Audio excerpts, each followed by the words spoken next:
आज के इस एनालिसिस में हम गुप्त साम्राज्य के बारे में डिस्कस करेंगे। आज का जो फोकस पॉइंट होगा, आज के एनालिसिस का जो फोकस पॉइंट होगा श्रेणी संगठन। इस पॉइंट पे आईएएस एग्जाम 2012 में क्वेश्चन पूछा गया। श्रेणी संगठन जो ओल्ड एनसीईआरटी रामशरण शर्मा की बुक में दिया गया है, क्वेश्चंस पढ़ने का एक इंपॉर्टेंट एंगल है। साथ ही साथ आज का जो दूसरा फोकस पॉइंट होगा मुद्रा पे आईएएस एग्जाम 1996 में क्वेश्चंस पूछा गया। मुद्रा टॉपिक्स पे स्टेट पीसीएस एग्जाम में मल्टीपल टाइम क्वेश्चंस पूछे गए। अभी मैं डिस्कस करूंगा उन क्वेश्चंस के बारे में। मुद्रा के बारे में भी ओल्ड एनसीईआरटी की बुक में दिया गया है। इससे क्लियर होता है कि जो ओल्ड एनसीईआरटी की बुक रामशरण शर्मा की जो ओल्ड एनसीईआरटी की बुक एंशिएंट हिस्ट्री की है, वो यूपीएससी और स्टेट पीसीएस एग्जाम के लिए कितना ज्यादा इंपॉर्टेंट है। इससे हमें एनसीईआरटी की बुक के इंपॉर्टेंस के बारे में, उसके महत्व के बारे में पता चलता है। इसलिए आपको एनसीईआरटी की बुक को सही तरीके से, सही अप्रोच से पढ़ना चाहिए, क्योंकि एनसीईआरटी के कॉन्सेप्ट और एनसीईआरटी के फैक्ट यूपीएससी और स्टेट पीसीएस एग्जाम दोनों के लिए आवश्यक होते हैं। साथ ही साथ बेसिक फाउंडेशन में एक इंपॉर्टेंट रोल प्ले करता है। इस एनालिसिस के थ्रू आपको क्या क्या सीखने को मिलेगा, यदि आप इस वीडियो के अंत तक बने रहते हैं तो आपको इस एनालिसिस के थ्रू क्या क्या सीखने को मिलेगा। आप इस एनालिसिस के थ्रू एनसीईआरटी की बुक के पढ़ने के तरीके को सीख पाओगे। यूपीएससी और स्टेट पीसीएस एग्जाम में क्वेश्चंस पूछने का जो अप्रोच होता है, जो एंगल होता है, वो एंगल आपको सीखने को मिलेगा। साथ ही साथ आप अपने समय को स्मार्ट तरीके से यूटिलाइज कर पाएंगे। समय को स्मार्ट तरीके से यूटिलाइज करने का मतलब क्या होता है? मतलब आप अपने समय को ज्यादा उस एरिया पे खर्च करेंगे जहां पे आपको समय देने की जरूरत है, जहां पे खर्च करने की जरूरत है। आप अपने समय को सही तरीके से यूटिलाइज कर पाएंगे, यानी आप अपने समय को वहां पे इन्वेस्ट करेंगे जहां पे जरूरत है, और जहां पे जरूरत नहीं है वहां पे आपको कम समय देने की जरूरत है। क्योंकि यूपीएससी एग्जाम की तैयारी और स्टेट पीसीएस एग्जाम की तैयारी में जो मेजर समस्या होती है एस्पिरेंट्स के समूह, वो ये होती है कि वो 8 घंटे 10 घंटे तो पढ़ रहे हैं, बट वो पढ़ते चले जा रहे हैं, लेकिन वो उस टाइम को कहां पे इन्वेस्ट कर रहे हैं वो उनको नहीं पता है। इस कारण से जब उनका रिजल्ट आता है तो रिजल्ट नहीं आ पाता है, और उनको लगता है कि हम इतना टाइम तो दे रहे थे, इतना समय दे रहे थे, इतने घंटे पढ़ रहे थे, फिर भी मेरा रिजल्ट क्यों नहीं बन पा रहा है। वो यही रीजन होता है कि जो आप अपना समय दे रहे हो, अपने टाइम को जो यूटिलाइज कर रहे हो, वो सही एंगल, सही डायरेक्शन, सही दिशा में, सही अप्रोच से यूटिलाइज नहीं कर पा रहे हो। तो ये सभी पॉइंट आपको इस एनालिसिस के थ्रू सीखने को मिलेगा। श्रेणी संगठन क्वेश्चंस में आने से पहले हम श्रेणी संगठन और मुद्रा के बारे में कुछ बेसिक पॉइंट्स सीख लेते हैं। इस बेसिक पॉइंट को सीखने के बाद क्वेश्चंस को टैकल करने में आपको आसानी होगी, सुविधा होगी। श्रेणी संगठन की बात करें तो श्रेणी संगठन की स्थापना व्यापारियों के द्वारा की गई थी। श्रेणी संगठन की स्थापना व्यापारियों के द्वारा की गई थी। किस लिए? व्यापार के समुचित संचालन के लिए। श्रेणी संगठन की स्थापना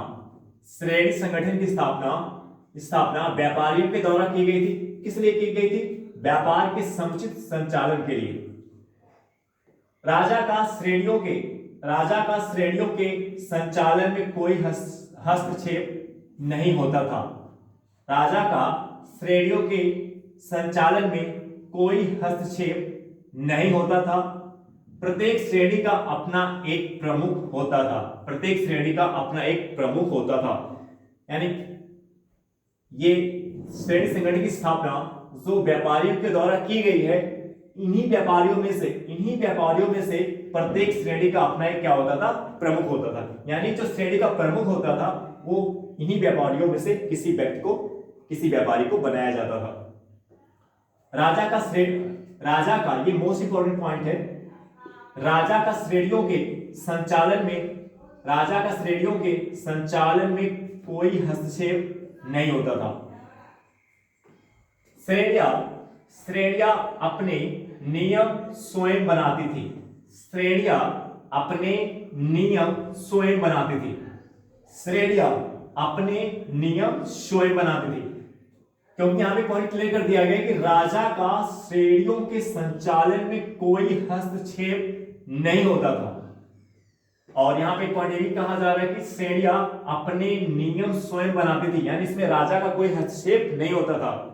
श्रेणियां अपने नियम स्वयं बनाती थी, इसमें राजा का कोई हस्तक्षेप नहीं होता था। सदस्यों के वेतन, काम करने के नियमों और कीमतों का निर्धारण सदस्यों के वेतन, काम करने के नियमों और कीमतों का निर्धारण इन श्रेणियों के द्वारा किया जाता था।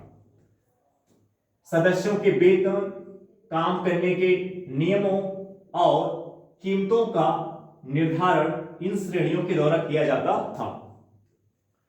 सदस्यों के वेतन, काम करने के नियमों और कीमतों का निर्धारण श्रेणियों के द्वारा किया जाता था। एक बार फिर से देखें, सदस्यों के वेतन, काम करने के नियमों और कीमतों का निर्धारण कौन करता था? इन श्रेणियों के द्वारा किया जाता था। श्रेणियों का अपने सदस्यों पर न्यायिक अधिकार होता था। श्रेणियों का अपने सदस्यों पर न्यायिक अधिकार होता था। इसका मतलब क्या होता है? यानी जो श्रेणियां थी वो सदस्यों को दंड दे सकती थी। इस श्रेणी संगठन में जो सदस्य होते थे उन सदस्यों पर इन श्रेणियों का अपने सदस्यों पर न्यायिक अधिकार होता था। मतलब इस श्रेणी संगठन में जो सदस्य होते थे उसे श्रेणियों के पास दंड देने का अधिकार होता था। इस श्रेणी संगठन में जो सदस्य होते थे उन सदस्यों को किसके द्वारा दंड दिया जा सकता था? श्रेणियों के द्वारा। श्रेणियों का अपने सदस्यों पर न्यायिक अधिकार होता था, यानी इन सदस्यों को दंड देने का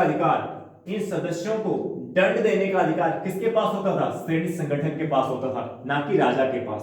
ये पॉइंट आपको ध्यान में रखना है कि इन जो श्रेणियों का अपने सदस्यों पर न्यायिक अधिकार होता था, इसका मतलब ये है कि जो सदस्य होते थे इन सदस्यों को दंड देने का अधिकार किसके पास होता था? श्रेणी संगठन के पास होता था, ना कि राजा के पास।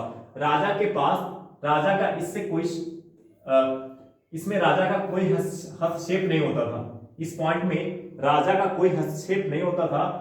श्रेणियों का अपने सदस्यों पर न्यायिक अधिकार होता था। इसका मतलब ये हुआ कि इन सदस्यों को दंड किसके द्वारा दिया जा सकता था? श्रेणी संगठन के द्वारा। अब नेक्स्ट पॉइंट है मुद्रा।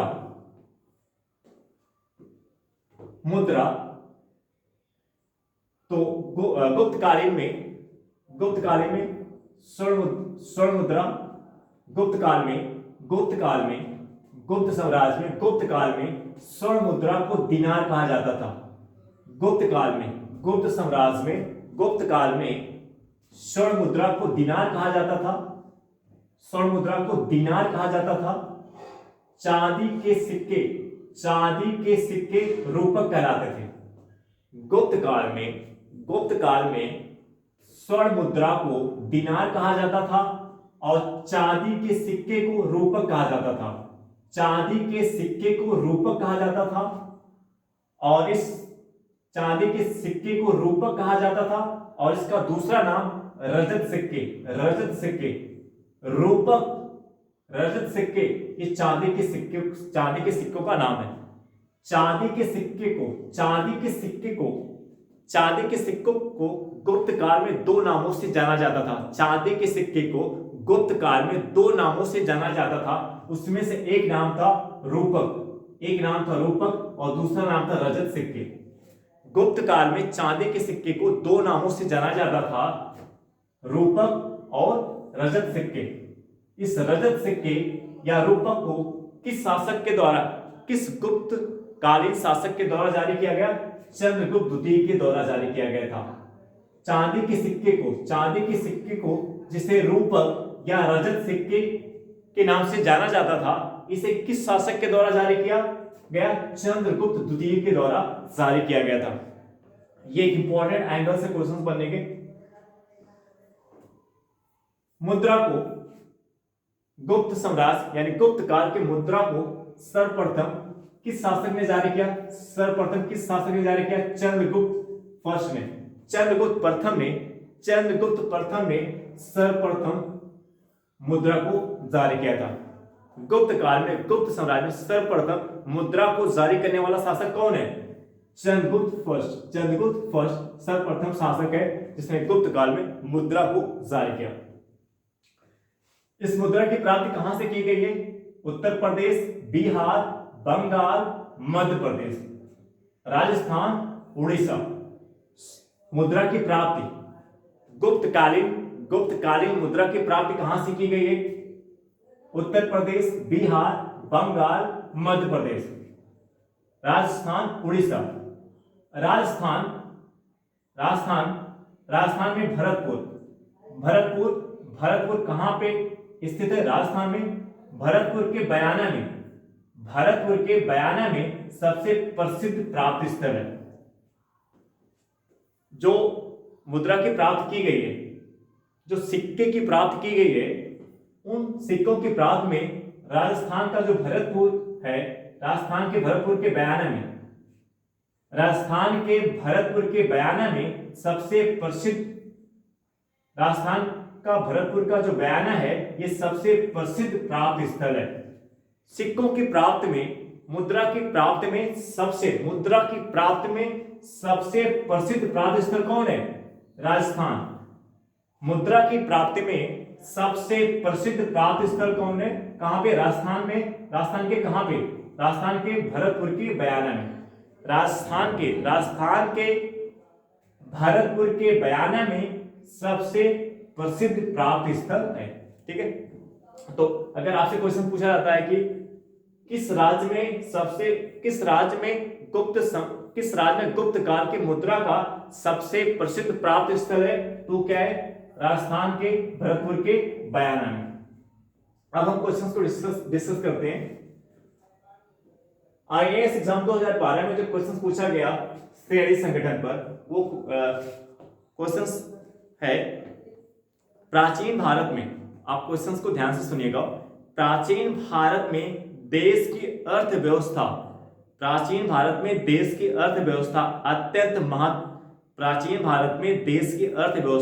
अत्यंत महत्वपूर्ण भूमिका निभाने वाली श्रेणी संगठन से संबंधित निम्न कथनों पर विचार कीजिए। प्राचीन भारत में देश की अर्थव्यवस्था में अत्यंत महत्वपूर्ण भूमिका निभाने वाली श्रेणी संगठन से संबंधित कथनों पर विचार कीजिए। पहला स्टेटमेंट जो दिया गया है, पहले स्टेटमेंट के अनुसार श्रेणी का प्रमुख राजा होता था। पहले स्टेटमेंट में दिया गया है कि श्रेणी का प्रमुख राजा होता था। दूसरे स्टेटमेंट में दिया गया है वेतन, कीमतों और नियमों का निर्धारण श्रेणी संगठन के द्वारा किया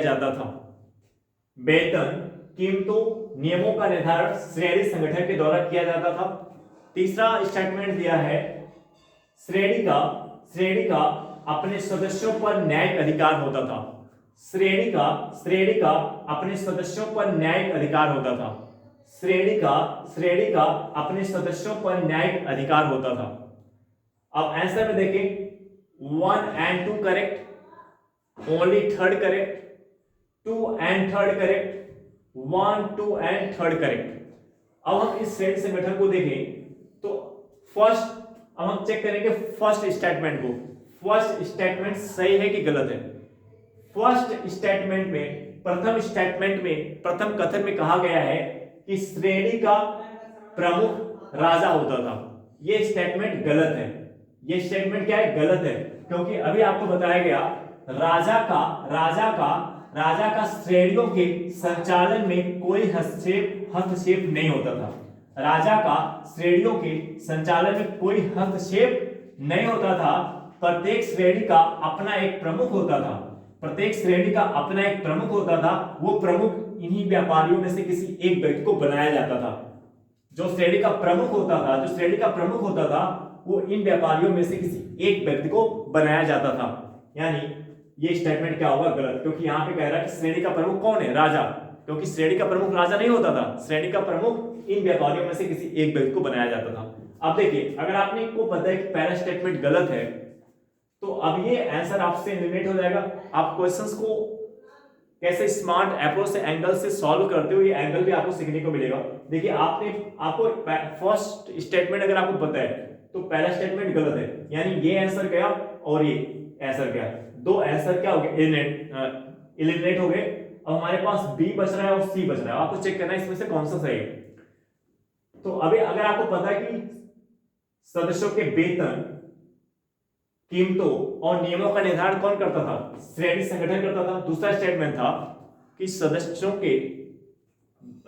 के वेतन, कीमतों और नियमों का निर्धारण श्रेणी संगठन के द्वारा किया जाता था। ये स्टेटमेंट सही है, क्योंकि यहाँ ये स्टेटमेंट क्या है? सही है, क्योंकि आपको अभी यहाँ पे बताया गया कि श्रेणियां अपने नियम स्वयं बनाती थी। श्रेणियां अपने नियम स्वयं बनाती थी। श्रेणियां अपने नियम स्वयं बनाती थी। श्रेणियां अपने नियम स्वयं बनाती थी।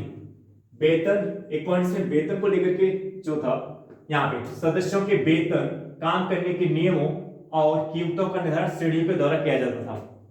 सदस्यों के वेतन, काम करने के नियमों और कीमतों का निर्धारण श्रेणियों के द्वारा किया जाता था। ये स्टेटमेंट देखिए यहाँ पे दिया गया। तो स्टेटमेंट क्या होगा? सही होगा। तो दूसरा क्या है? करेक्ट है। दूसरा क्या है? आपने पता कर लिया कि दूसरा आपका क्या है? सही है। अगर आपको पता है दूसरा सही है तो तीसरा भी एलिमिनेट हो गया, क्योंकि तीसरे में दो है नहीं। तो कौन सा आंसर हो जाएगा? ये आपका सही आंसर होगा। ये आपका क्या होगा? सही आंसर होगा। ये क्वेश्चंस को सॉल्व करने का स्मार्ट अप्रोच है। तो अभी आप देख रहे हो कि आपको अगर तीसरा स्टेटमेंट नहीं पता है, अगर आपको केवल एक स्टेटमेंट पता है, तब भी आप 50% पे पहुंच जाओगे, यानी दो ऑप्शन में पहुंच जाओगे। यानी दो, अगर आपको एक स्टेटमेंट पता है तो एक स्टेटमेंट के थ्रू आउट आप दो ऑप्शन को एलिमिनेट कर दोगे, तो केवल दो ऑप्शन बचेगा, उसमें से केवल एक आपको करना रहेगा। तो इससे क्या क्लियर हो रहा है कि अगर आपको यूपीएससी एग्जाम में जो क्वेश्चंस को टैकल करना है, तो जो यूपीएससी एग्जाम में स्टेटमेंट के आधार पर जो क्वेश्चंस दिए जाते हैं उसमें कम से कम आपको दो स्टेटमेंट, अगर 3 स्टेटमेंट दिया गया है तो कम से कम आपको 2 स्टेटमेंट पता होना चाहिए। एटलीस्ट कम से कम आपको 2 स्टेटमेंट पता होना चाहिए। और ये तभी होगा जब आपके पढ़ने का जो अप्रोच है, जो एनसीईआरटी पढ़ने का, स्टैंडर्ड बुक पढ़ने का जो अप्रोच है, वो क्या है? स्मार्ट अप्रोच है। यानी पढ़ने का तरीका आपको पता है और आपने मल्टीपल टाइम्स क्या किया है? रिविजन किया है, फोकस होकर। तो एटलीस्ट स्टेटमेंट बेस पे जो क्वेश्चंस होते हैं उसको टैकल करने के लिए कम से कम आपको 2 स्टेटमेंट पता होने चाहिए। मुद्रा पे आईएएस एग्जाम 1996 में जो क्वेश्चन पूछा गया, रजत मुद्राओं को, आईएएस 1996 में, आईएएस एग्जाम 1996 में क्वेश्चन पूछा गया कि रजत मुद्राओं को किस नाम से जाना जाता है? रजत मुद्राओं को किस नाम से जाना जाता है? कांसापड़, दिनार, रूपक, निस्क। तो इसका जो सही आंसर होगा रूपक। रजत मुद्राओं को रूपक के नाम से जाना जाता है। रजत मुद्राओं को रूपक के नाम से जाना जाता है। अभी आपको यहां पे बताया गया। चांदी के सिक्के को रूपक या रजत सिक्के के नाम से जाना जाता है। चांदी के सिक्के को रूपक या रजत सिक्के के नाम से जाना जाता है, जिसे चंद्रगुप्त द्वितीय के द्वारा जारी किया गया था। तो इसका आंसर क्या हो जाएगा? रूपक हो जाएगा। रजत मुद्राओं को किस नाम से जाना जाता है? रूपक के नाम से जाना जाता है। नेक्स्ट क्वेश्चन जो है मुद्रा से रिलेटेड, नेक्स्ट क्वेश्चन जो स्टेट पीसीएस एग्जाम में पूछा गया है वो क्या है? रजत सिक्के जारी करने वाला प्रथम गुप्त शासक था। रजत सिक्के जारी करने वाला प्रथम गुप्त शासक था। रजत सिक्के जारी करने वाला प्रथम गुप्त शासक था चंद्रगुप्त द्वितीय। चंद्रगुप्त द्वितीय। अभी हमने आपको बताया था कि चांदी के सिक्के को रूपक और रजत सिक्के के नाम से जाना जाता था, और इसे जारी करने वाला जो प्रथम शासक था वो चंद्रगुप्त द्वितीय था। नेक्स्ट क्वेश्चन है गुप्त स्वर्ण मुद्रा को कहा जाता था, गुप्त स्वर्ण मुद्रा को कहा जाता था, गुप्त स्वर्ण मुद्रा को दिनार कहते थे, गुप्त स्वर्ण मुद्रा को दिनार के नाम से जाना जाता था। ये स्टेट पीसीएस एग्जाम में पूछा गया क्वेश्चन है। नेक्स्ट क्वेश्चन है, किस गुप्त शासक ने सर्वप्रथम, किस गुप्त शासक ने सर्वप्रथम सिक्के जारी किए, किस गुप्त शासक ने सर्वप्रथम सिक्के जारी किए? चंद्रगुप्त फर्स्ट ने, चंद्रगुप्त फर्स्ट ने सर्वप्रथम सिक्के जारी किए, चंद्रगुप्त फर्स्ट ने सर्वप्रथम सिक्के जारी किए। तो अब इस एनालिसिस से आपको क्लियर हो रहा है कि मुद्रा टॉपिक्स पे कितने क्वेश्चन पूछे गए हैं स्टेट पीसीएस एग्जाम में? 3 क्वेश्चन स्टेट पीसीएस एग्जाम में पूछे गए हैं और 1 क्वेश्चन यूपीएससी एग्जाम में पूछा गया है। तो इससे जो मुद्रा का टॉपिक्स है यूपीएससी और स्टेट पीसीएस एग्जाम दोनों के लिए मोस्ट इंपॉर्टेंट टॉपिक है, मोस्ट इंपॉर्टेंट एंगल है क्वेश्चन बनने का। तो ये एंगल आपको क्लियर होना चाहिए, पता होना चाहिए, इस एंगल पे कभी भी क्वेश्चन बन सकता है यूपीएससी एग्जाम और स्टेट पीसीएस एग्जाम में। इसी प्रकार से जो भी चैप्टर आप एंशिएंट हिस्ट्री, मिडिल हिस्ट्री में पढ़ रहे हैं उसके अंदर जो मुद्रा का टॉपिक्स होता है, मुद्रा के जो टॉपिक्स होते हैं वो क्वेश्चंस बनने के एक इंपॉर्टेंट एंगल होते हैं। एंगल कैसे क्वेश्चन पूछ रहे हैं, क्या एंगल होता है, इसके थ्रू आप सीख सकते हैं। आई होप दैट ये एनालिसिस आपको समझ में आया होगा। अब हम आपसे नेक्स्ट वीडियो में मिलेंगे। Okay bye.